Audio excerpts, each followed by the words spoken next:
이제 오늘 예수님이 제자들에게 주신 말씀인데 굉장히 강한 의조로 말씀을 해 주셨습니다. 그만큼 중요하다는 것이겠죠. 첫 번째는 누군가를 넘어지게 하는 일을 하지 말라는 거죠. 두 번째는 자기 자신이 스스로 걸려 넘어지는 일들이 없기를 바라는 말씀이고요. 세 번째는 본래의 목적을 잃어버리면 버려진다. 다 경고들인데요. 자, 오늘 이게 누구를 실족하게 하지 말라고 하셨습니까? 나를 믿는 이 작은 자들 중 하나. 그러니까 이것은 믿음의 공동체 안에 있는 사람, 아니면 믿음의 공동체 안에 들어올 수 있는 가능성 있는 사람들을 말하는 것입니다. 왜 작은 자 하나를 실족하게 하는 일이 큰 죄인가? 그것은 성경 전반에 걸친 굉장히 중요한 관점인데요. 한 영혼의 가치 때문입니다.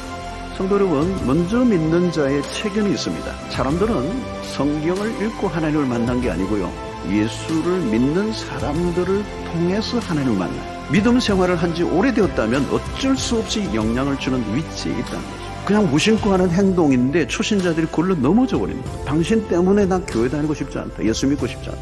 예수가 싫어서가 아닙니다, 여러분.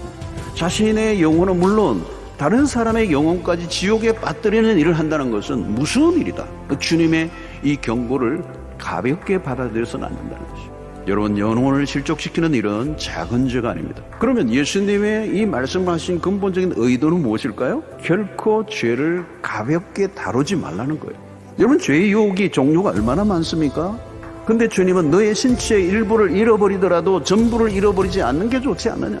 여러분, 여기에서 우리가 기억할 것은 주님께서 우리에게 완벽을 요구하시는 것은 아닙니다. 우리의 연약함을 아십니다. 우리가 아무리 노력해도 죄에 대해서 연약하다는 걸 아세요. 그러나 여기 중요한 것은 죄에 대한 우리의 태도입니다.